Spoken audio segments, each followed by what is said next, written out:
பெரியம்மா எல்லாம் கல்பட்டியும் இடிச்சிட்டாங்க. இப்போ குழந்தை என்ன கேட்டுச்சு தெரியுமா? எள்ளும் கருப்பட்டியும் இடித்து கேட்குறான். எங்கள் வீட்டில் அடிக்கடி செஞ்சு கொடுப்போம். இது வந்து குழந்தைங்களுக்கு ரொம்ப சத்தானது, அதனால் அவங்க ரொம்ப விரும்பி சாப்பிடுவாங்க. இதை எளிமையாக செய்யலாம், வாங்க எப்படி செய்கிறதுன்னு பார்க்கலாம்.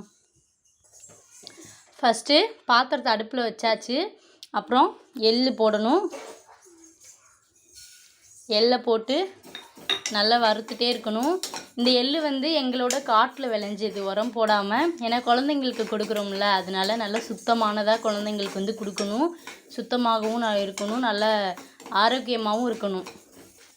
இங்கே பாருங்கள், எள்ளை வந்து நல்லா இந்த மாதிரி வறுத்துக்கணும். இங்கே பாருங்கள், இப்போ வந்து எள்ளு வறுத்தாச்சு. வறுத்து முடித்தோன்னே ஒரு சின்ன தட்டில் எள்ளை கொட்டி ஆற வச்சுக்கணும். ஆற வச்சதுக்கப்புறம் இதை வந்து மிக்சியில் போட்டு அரைக்கக்கூடாது. ஏன்னா மிக்சியில் போட்டோம்னா அதோட டேஸ்ட்டு போயிடும், நல்லா இருக்காது. ஒரு மாதிரி பவுட்ரு மாதிரி ஆயிரும். அது வந்து நம்மளுக்கு சாப்பிட்றதுக்கு வந்து நல்லா இருக்காது. அதனால் உரலில் போட்டு இடிச்சுக்கணும். இப்போ வாங்க, இதை ஆறிடுச்சு, உரலில் போட்டு இடிக்கலாம். எல்லாம் ஆற வச்சு எடுத்துட்டோம்.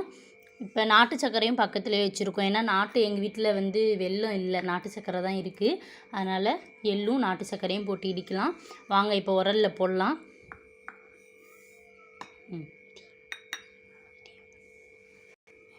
இப்போ வந்து எள்ளை வந்து உரலுக்குள்ளே போட்டோம். இப்போ வந்து இடிக்கலாம் எங்கள் வீட்டில். ஏன்னா இந்த சின்ன உரல் தான் இருக்குது, எங்கள் வீட்டில் பெரிய உரல் இல்லை. அதனால் இந்த உரலை வச்சு இடிக்கலாம். இப்போ பாருங்கள், எள்ளு போட்டு கொஞ்சம் நல்லா இடித்தாச்சு. தெரியுதுங்களா உள்ளே? ஏன்னா கருப்பாக இருக்கனால தெரியல அவ்வளோக்கும். இப்போ நல்லா தெரியுது, பார்த்துருக்கீங்களா?